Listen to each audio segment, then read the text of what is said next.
Primera de Juan, capítulo 5, versículo 13 al 15. Estaremos leyendo en esta ocasión.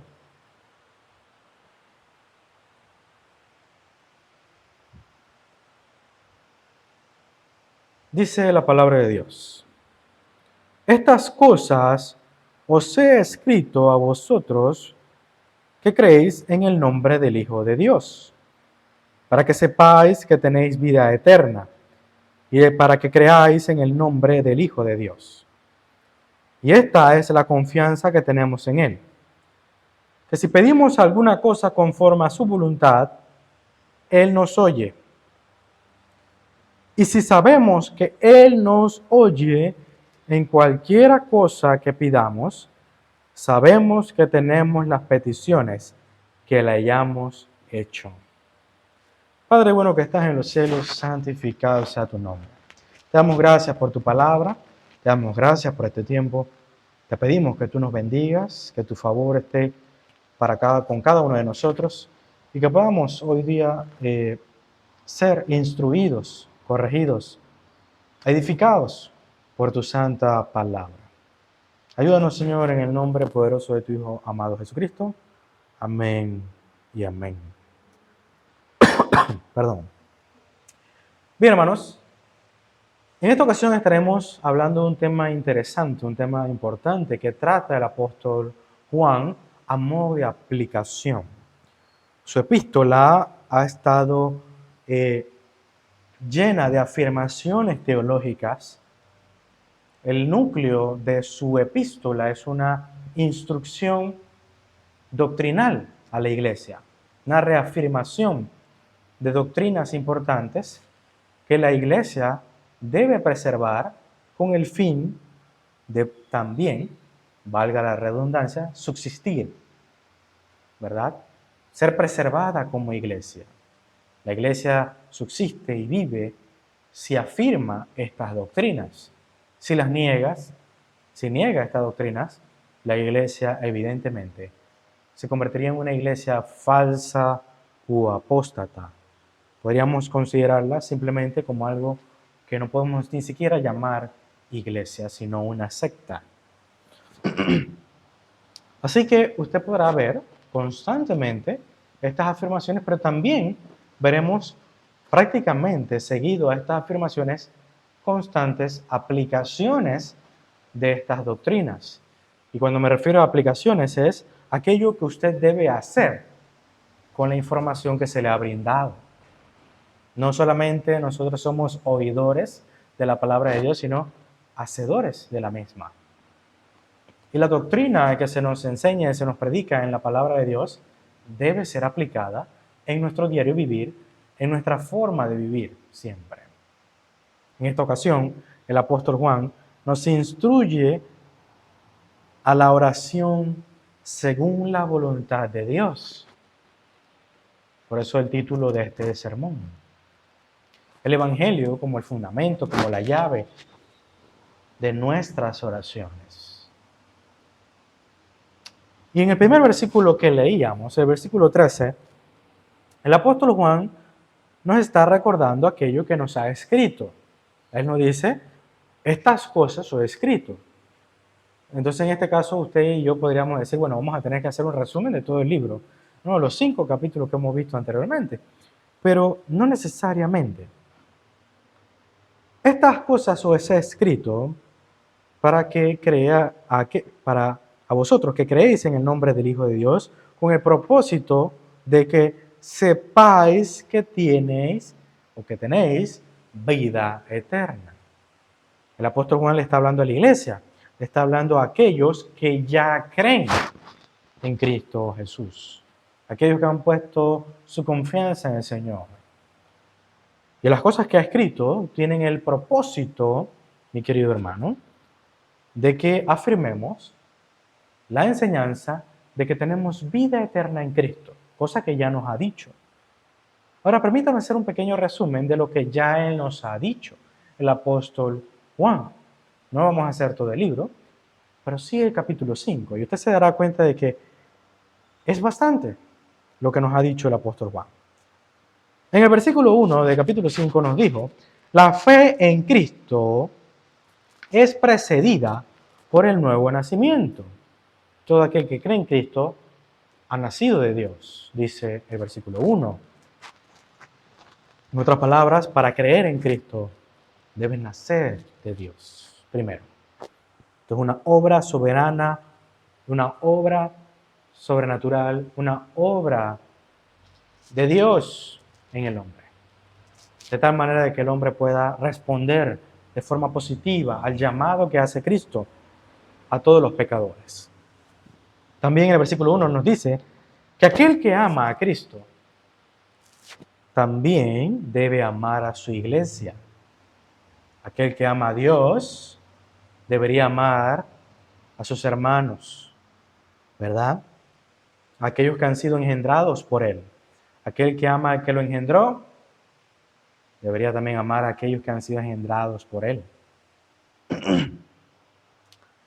Dice también el versículo 3, amar a Dios es guardar sus mandamientos. El versículo 4 y 5 también nos dice que esta fe que tenemos en Cristo, por el cual también le amamos, como los versículos anteriores nos afirman, nos lleva a vencer al mundo. Nos lleva a vencer al mundo. En este caso nos referimos a la influencia, al antagonismo al cristianismo, ¿verdad? Al enemigo de la fe cristiana y a la misma influencia, ¿verdad?, del pecado que puede yacer en nosotros, las tentaciones que pueden venir del mundo hacia nosotros. ¿Cómo las vencemos? Con nuestra fe, la fe en Cristo Jesús, dice el versículo 4 y 5. Ya posteriormente en el versículo 6 en adelante, nos dice que aquel Jesucristo en el que hemos creído es el verdadero Dios y el verdadero hombre. Eso lo intuimos de los versículos siguientes. Porque, tal como analizamos en esa ocasión, los versículos 6 y 9, nos dicen que fue testificado por Dios, fue testificado también desde su nacimiento, en su bautismo y en su crucifixión. Cada uno de estos eventos históricos supone un testigo, un testimonio de que Dios, de que Jesús es verdadero Dios y verdadero hombre. Negando así la doctrina falsa del gnosticismo que se estaba propagando en la iglesia en el primer siglo de la iglesia, que negaba la humanidad de nuestro Señor Jesucristo. También en el versículo 10 y 12, la Biblia nos dice que el Padre ha enviado a su Hijo para nuestra salvación y para darnos vida eterna, porque la vida está en Él.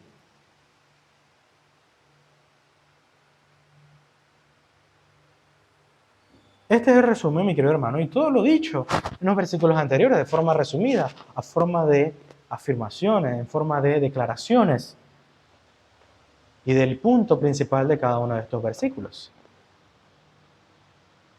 Y aquí recordamos lo que dice el apóstol Juan en el versículo 13. Estas cosas os he dicho a ustedes creyentes, a ustedes hijos de Dios, para que sepáis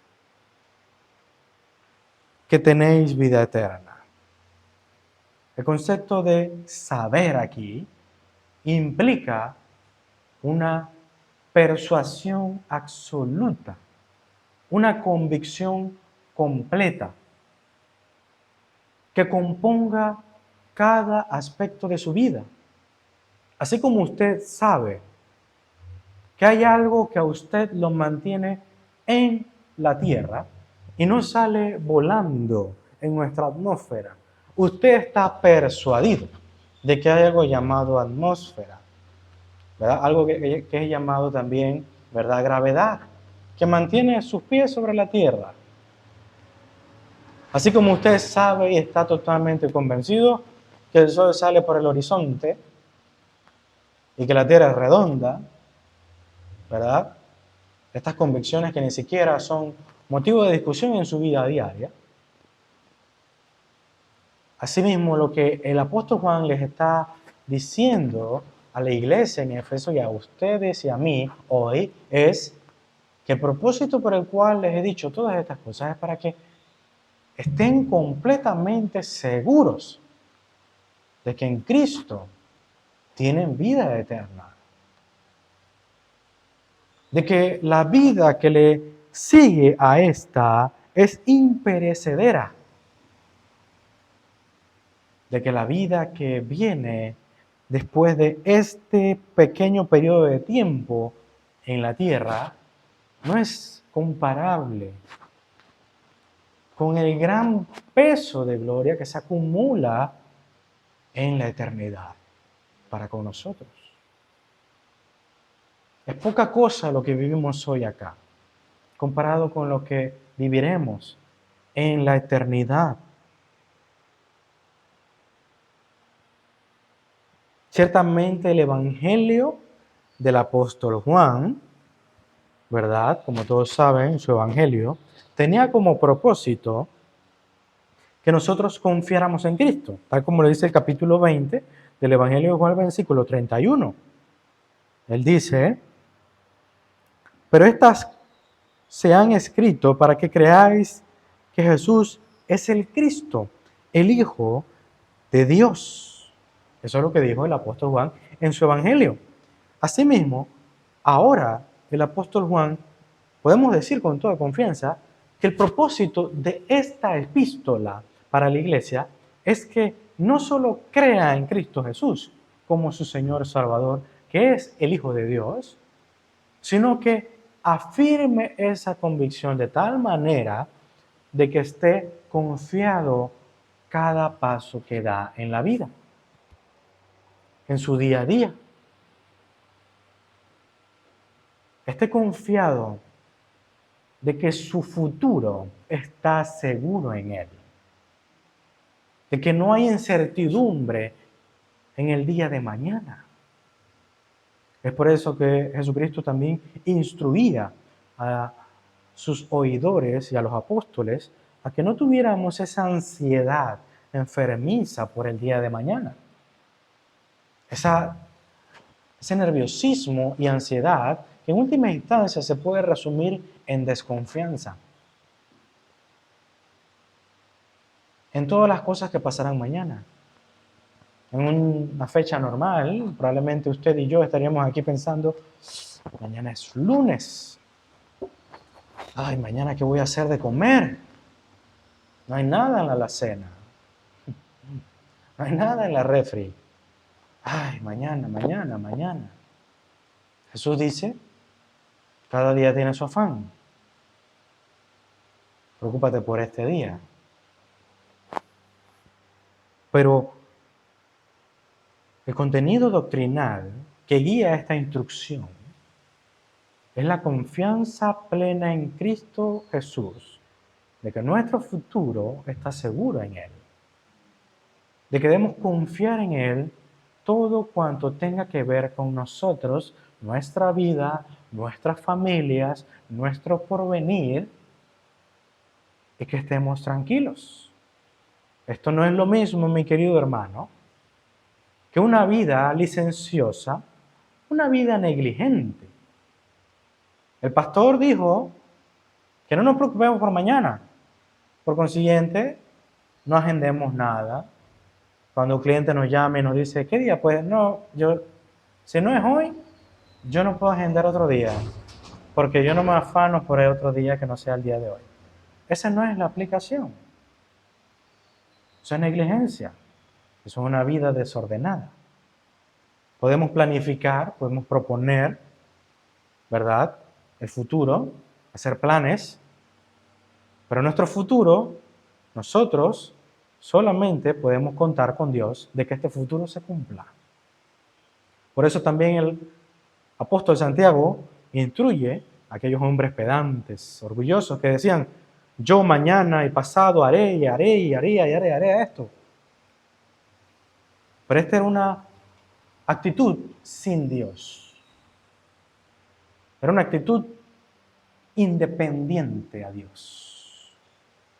No era una actitud organizada con Dios, sino era una actitud que ignoraba la potestad, la autoridad y la disposición de Dios.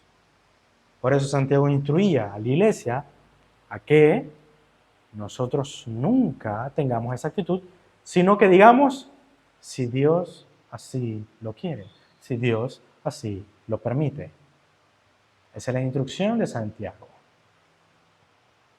Así que podemos hacer planes en el día de mañana, podemos organizarnos para el día de mañana, pero contando con la disposición de Dios. Porque, mi querido hermano, cuando nosotros hablamos de vida eterna, nosotros no hablamos solamente de una vida aislada en un futuro distante. Cuando hablamos de vida eterna, nos referimos a la vida en Cristo desde hoy. Ciertamente, estamos viviendo un tiempo físico en esta tierra que debemos distinguir. Pero, mi querido hermano, todo aquel que cree en Cristo tiene vida eterna, posee vida eterna. Y esa vida es de hoy. Desde que tú confesaste y creíste con total seguridad en tu corazón y mente que Cristo es tu Salvador y tu Señor.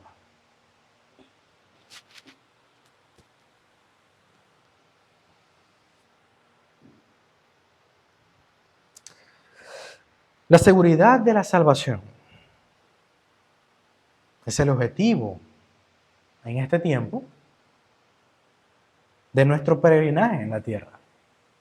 Nuestro tiempo aquí en la tierra tiene como objetivo que podamos desarrollar esta seguridad en Cristo, de que somos salvos, de que le pertenecemos realmente a Él y de que obtenemos en Él todas las riquezas de su gracia, de la gloria de su gracia, como dice el libro de Efesios, de que no hay nada ajeno a nosotros, de que todo lo podemos obtener en Cristo Jesús, porque somos sus hijos. Este es el objetivo de la vida cristiana aquí en la tierra, madurar y ser conformados cada día más a la estatura del varón perfecto. Y la estatura del varón perfecto no teme al día de mañana. No tiene incertidumbre por el día de mañana.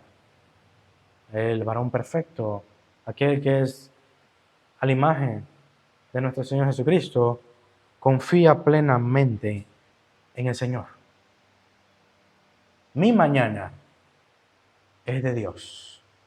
Mis días son de Dios. Mis horas son de Dios. Eso, mi querido hermano, se llama confianza. Eso, mi querido hermano, se llama fe en Él.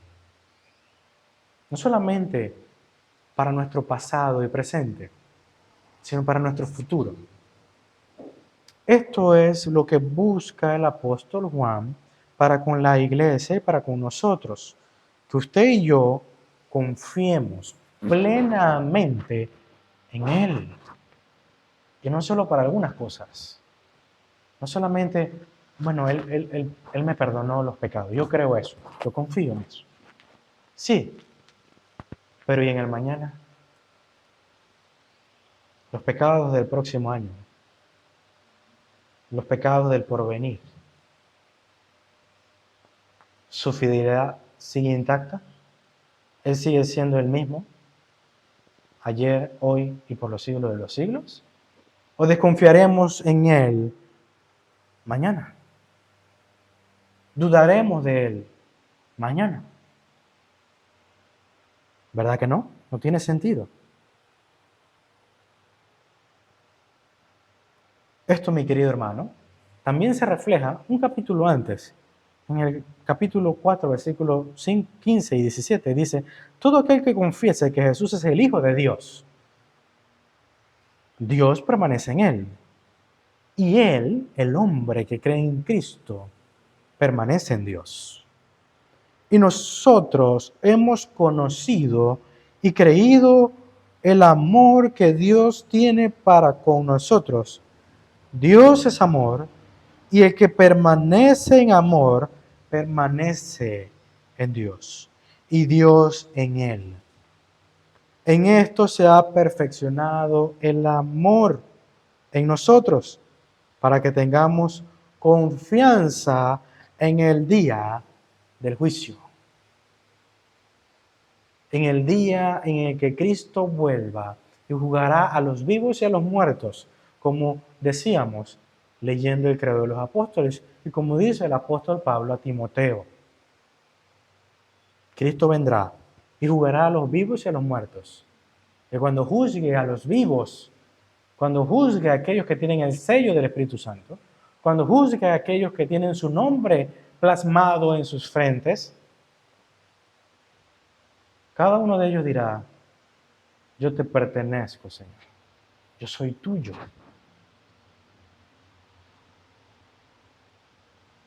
Y quiero vivir y seguir a tu lado por toda la eternidad. Esa será nuestra declaración en aquel momento. Y la declaración de nuestro Señor Jesucristo es: buen siervo fiel. Entra al reposo con tu Señor. Descansa conmigo. Ven conmigo.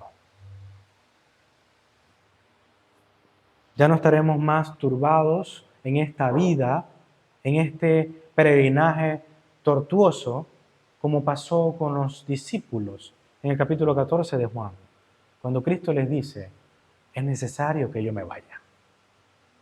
Y la Biblia dice que se turbó su corazón. ¿Por qué? Porque su amado Maestro, su amado Señor, los dejaba. Pero ahora, si en algún momento usted se ha sentido abandonado, si en algún momento usted se ha sentido a la intemperie en esta vida, una vez que lleguemos al descanso pleno con nuestro Señor Jesucristo, nunca más sentiremos dicha sensación, dicho sentimiento, que es muy propia de nuestra naturaleza caída, de nuestro ser pecaminoso. Nunca más estaremos solos, sino que nunca más nos sentiremos solos, sino que siempre estaremos con Él. Ahora usted dirá, mi querido hermano, ¿qué tiene todo esto que ver con la oración? Dicho todo esto, ya que hemos hablado de estos temas. Pero tal como dice el mensaje, esta, mi querido hermano, es la llave de nuestras oraciones. Es el fundamento de nuestras oraciones. ¿Y qué hemos dicho? Si no es el Evangelio. El Evangelio es lo que nos hace ser hombres y mujeres de oración. Esa es la realidad.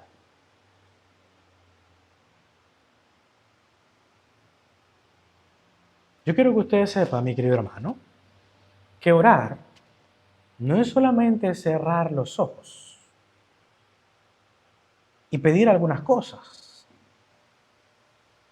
Juan nos dice algo muy importante acerca de la verdadera oración a Dios. Y es que cuando nos acercamos a Él a pedir, debemos hacerlo conforme a su voluntad. Y la Biblia nos dice que si pedimos conforme a su voluntad, Él nos oye. En otras palabras, mi querido hermano, si alguna vez usted ha orado de una forma que no le corresponde a la voluntad de Dios, su oración no ha sido oída.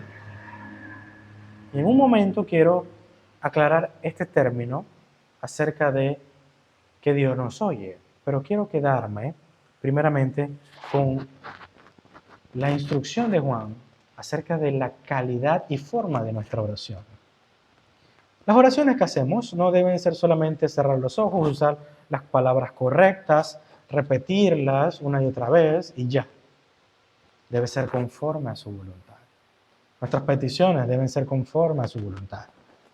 No deben ser con palabras rimbombantes.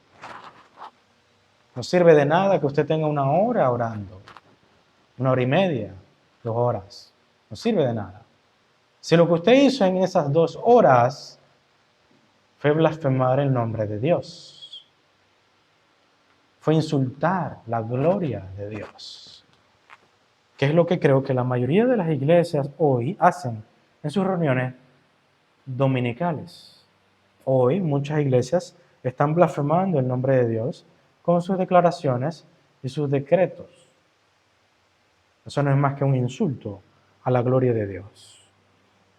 No es orar conforme a la voluntad de Dios, a la santidad de Dios. Pero nosotros también podemos cometer el grave error de creer que estamos orando a Dios porque usamos las palabras correctas. Porque creemos que al hacerlo, ¿verdad? Hacemos su voluntad. Pero no es así. Mi querido hermano, yo creo que usted me acompaña al libro de Santiago, capítulo 4, versículos 2 y 3. El apóstol Santiago le instruye a la iglesia a orar correctamente y al mismo tiempo señala errores gravísimos que están cometiendo en la iglesia y que por ese motivo no están recibiendo respuestas a sus oraciones.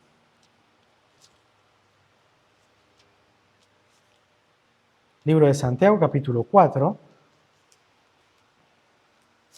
versículos 2 y 3. Vamos a estar leyendo.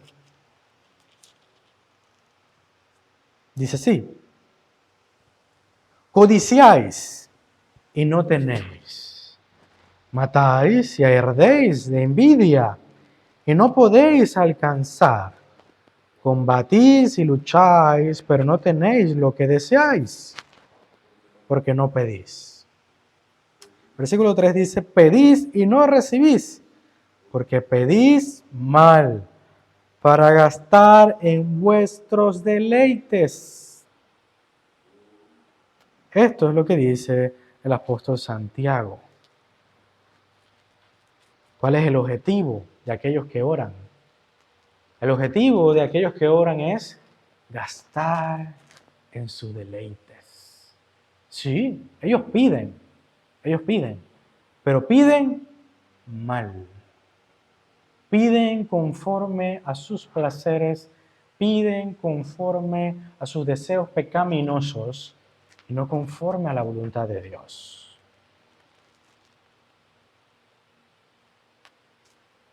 Esto es lo que ocurre, esto es una excelente descripción de lo que ocurre en esta práctica pecaminosa de los decretos y las declaraciones que hacen muchas personas que se dicen llamar cristianos hoy. Porque estos quieren cosas y las quieren ya. La quiero ya y tú me la vas a dar. No acepto un no como respuesta. Son las palabras, no son inventos, son palabras textuales que utilizan estas personas, que no se someten a la autoridad divina, que no se rinden a Dios, que cuando se presentan al trono de la gracia de Dios, no van con un rostro hincado, sino que van con un rostro desafiante a Dios. La razón por la cual no reciben es porque no piden bien.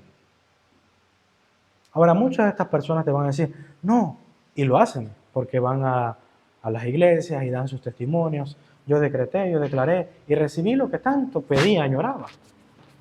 Y cuando usted ve las peticiones que se les cumplieron, son cosas sumamente superficiales.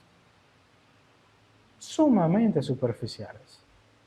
Sí, yo quería un carro de 7 puertas, 7 asientos, perdón, con 16 bolsas de aire. Y Dios respondió a la oración, tan, ahí está el carro. Y yo estoy acá, profecía autocumplida. porque son personas que pueden hacer esta compra. Son personas que quieren esta compra y se adjudican que en sus decretos y sus declaraciones obtuvieron lo que tanto querían. Esto solamente es la adoración a sí mismos. Porque ellos no están diciendo esto para que todos sepan que Dios es fiel y soberano. Ellos están diciendo esto público para que todos sepan que sus palabras tienen poder. Que Dios es mi sirviente, que Dios hace lo que yo quiero. Ese es el corazón de esos hombres. Cuando Santiago habla con la iglesia, le dices, codiciáis, matáis. Y la razón por la cual muchos de ustedes ni siquiera reciben algo, dice, es porque ni siquiera piden. En otras palabras, no oran. Sus corazones son malvados, son pecaminosos. Mi querido hermano, lo he dicho antes, lo digo ahora nuevamente. Si hay una evidencia de la verdadera fe en el creyente, es la vida de oración. Mi querido hermano, para orar se necesita fe. Y para orar a Cristo, para orar a Dios, se necesita fe en Cristo. Una fe genuina y verdadera. Nadie tiene una vida de oración, ya sea mínima, mediocre o alta, sin esa fe. La vida que carece de oración. La vida que no vive dependiendo de Dios en oración, es una vida que carece, para mi concepto, de fe. No tiene el corazón correcto. No tiene fe. En otras palabras, mi querido hermano, pedir al creyente que ore es pedir que respire. Que una persona respire. Una persona, ¿alguien alguna vez se le ha olvidado respirar? ¿Verdad que no? Algunos respiran bien, respiran mal, por diferentes motivos. Algunos comen bien, comen mal, ¿verdad? Algunos duermen bien, duermen mal, duermen poco, ¿verdad? Pero todos lo hacen, porque es una necesidad imperante de nuestra naturaleza humana. Usted no puede no dormir, su cuerpo se lo va a pedir que duerma, ¿verdad? Hay muchos creyentes que se lo piden en el culto. Es broma, es broma.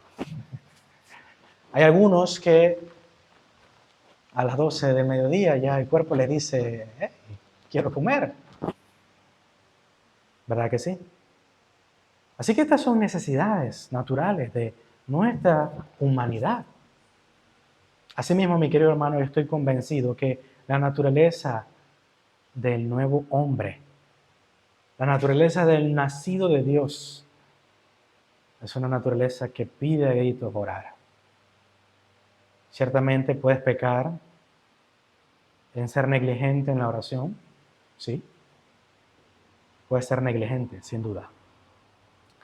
Pero aún así, te darás cuenta que como aquel hombre en el desierto, sin agua,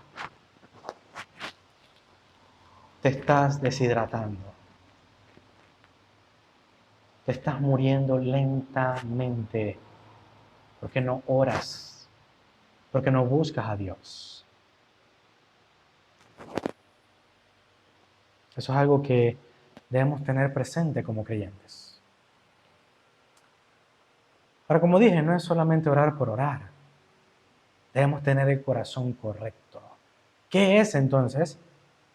Orar conforme a la voluntad de Dios. Dice, primera de Juan, capítulo 3, versículo 21-23, amados, si nuestro corazón no nos reprende, confianza tenemos en Dios. Y cualquier cosa que pidiéremos, la recibiremos de Él, porque guardamos sus mandamientos y hacemos las cosas que son agradables delante de Él. Y este es su mandamiento, que creamos en el nombre de su Hijo Jesucristo y nos amemos unos a otros como nos lo ha mandado. Mi querido hermano, tener el corazón correcto es hacer su voluntad. No es solamente serlo, sino que también es hacerlo. En otras palabras, lo que quiero decir es que debemos ser verdaderos creyentes para tener una vida de oración conforme a su voluntad. Pero ser verdadero creyente también significa hacer su voluntad. No solo creerla a la distancia. No, sí, yo creo que Dios es bueno, que Dios es amor. Yo creo todo eso. No solo eso, sino que también, si creemos que Dios es amor, debemos amarnos los unos a los otros. Debemos ser testigos visibles de quién es Dios y hacer lo que nuestro Padre hace. Así como Él nos ama, debemos amarnos los unos a los otros. Así como Él nos perdona, debemos perdonarnos los unos a los otros. Así como Él nos exhorta, debemos exhortarnos los unos a los otros. Así como Él es santo, debemos ser santos, porque Él es santo. Eso es lo que dice Dios. De tal manera que nuestro ser y nuestras acciones sean conforme a la voluntad de Dios. Y permítame decirle esto, porque usted verá este lenguaje en el texto. No porque yo lo diga, sino porque lo dice el texto.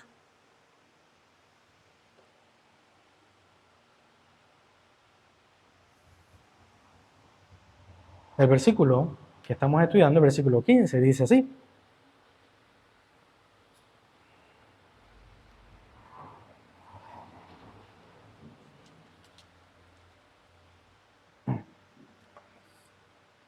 Dice. No, está en otro capítulo. Versículo 15.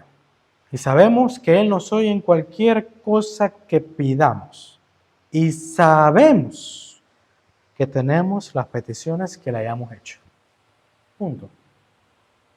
Sabemos, estamos convencidos, estamos persuadidos, totalmente confiados de que aquello que nosotros hemos pedido, lo recibiremos, lo tendremos. Esa es la convicción que dice el apóstol Juan. Y alguno de nosotros podía protestar y decir, no, apóstol, tú estás equivocado. Yo he pedido muchas cosas que no he recibido.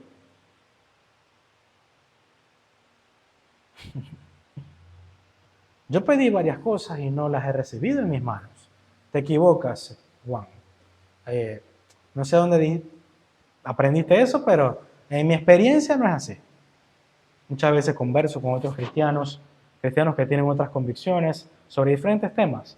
Y siempre en algún punto, surgirá esta frase. En mi experiencia, yo conozco, yo vi, yo escuché y yo vi, presencié. Yo entiendo lo que tú dices, pero yo sé que la Biblia dice eso, pero yo experimenté algo diferente. Mi querido hermano, nuestras experiencias no tienen autoridad para definir qué es verdad y qué no. Aquí, ¿quiere que le diga algo bueno? Algo glorioso, una buena noticia con la que quiero que usted se vaya de aquí y usted diga, tremendo. Todo cuanto usted pida, conforme a la voluntad de Dios, usted lo va a recibir. Punto. Usted va a recibir todo cuanto usted pida, conforme a la voluntad de Dios. No habrá ninguna restricción. Todo lo que usted pida, conforme a la voluntad de Dios, usted puede estar seguro, tranquilo, confiado de que lo va a recibir. Esa es la verdad de Dios. Usted no tiene que decretar, usted no tiene que declarar, usted no tiene que llamar las cosas que no son como si fuesen. No. Usted debe presentarse al Señor, pedir conforme a su voluntad y usted recibirá aquello que usted pidió. Esa es la realidad. El pecado sería no pedir. Y el pecado también sería no pedir conforme a su voluntad. En otras palabras, permíteme resumirlo de esta forma. Si tú eres creyente, si tú eres hijo de Dios, pide. Si no pides, no vas a recibir. Así de sencillo. Ahora, si pides, pide conforme a su voluntad. Porque si no pides conforme a su voluntad, no recibirás. Así de sencillo. Y debemos tener siempre presente esto. Ahora otra vez, repito, que es orar conforme a su voluntad. Orar conforme a su voluntad es ser creyente, es ser un hijo de Dios, un nacido de Dios, pero también hacerlo, vivirlo, de tal manera de que tus acciones estén tan impregnadas con la voluntad de Dios, que todo cuanto tú hagas sea lo que Dios quiere que tú hagas. De tal manera que no solo lo que tú haces es lo que Dios quiere que tú hagas, sino que lo que pides es lo que Dios quiere que tú pidas. Esto es algo que debemos tener presente a la hora de orar. Es lo que Jesús hizo y nos enseñó cuando Él en Getsemaní dijo, hágase tu voluntad. Dice el teólogo Gary Burgi, y esto referente a la afirmación de que Él nos oye, algo muy importante que debemos tener presente. Decir que Dios nos oye no disminuye su interés en absoluto. No implica que nuestras oraciones sean meramente audibles. Que Él nos oye sugiere escuchar con atención o escuchar favorablemente. En otras palabras, Dios no se limita a oírnos solamente, sino que entiende y responde a nuestras peticiones, todas y cada una de ellas. Eso es lo que está diciendo Juan. Juan cuando dice que al orar conforme a su voluntad, Él nos oye, está diciendo Juan, no que Él, como todo lo sabe, Él te escuchó. No es eso lo que está diciendo Juan. Lo que Juan dice es que su escucha a nosotros es especial, es atenta, es con entendimiento, o sea que comprende cada una de las razones y circunstancias que te llevaron a pedírselo. Él entiende. Él es aquel amigo que te escucha y sabe exactamente por qué le dices lo que le dices. Comprende lo que le dices. No es simplemente una persona que está enfrente tuyo y que divaga en su mente y dice, ah, sí, sí, exacto. No, ese no es Dios. No es aquel que escucha y dice, archívenlo en peticiones no contestadas. No. Cuando la palabra dice, Él nos oye, nos está diciendo que Él está escuchando con atención, con entendimiento y que va a responder a nuestra petición. Que tu petición no quedará en el aire o archivada, sino que Dios contestará. Esto es lo que Jesús enseñó en el Evangelio de Marcos, capítulo 11, versículo 24. Por tanto, os digo que todo lo que pidiereis orando, podemos agregar aquí, conforme a su voluntad, creed que lo recibiréis y os vendrá. En otras palabras, debemos confiar, debemos estar persuadidos, debemos estar convencidos de que recibiremos lo que pedimos.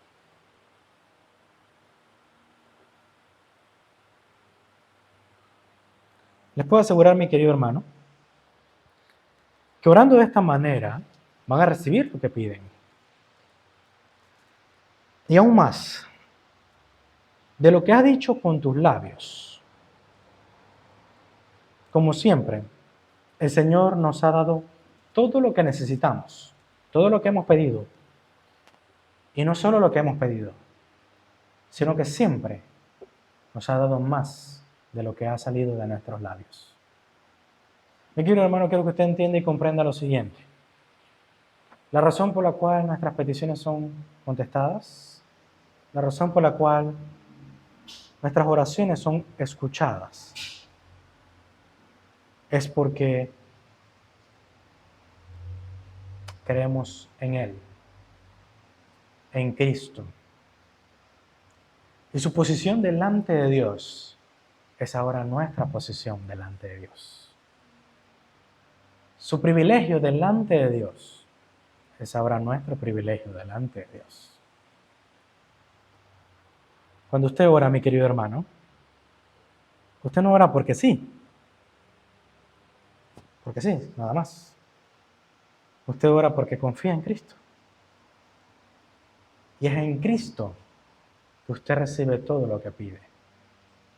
Usted no recibe todo lo que pide, como dije anteriormente, porque usted utilizó las palabras correctas, o porque usted demoró 2 horas orando, porque no hay nadie como usted que ore en esta iglesia.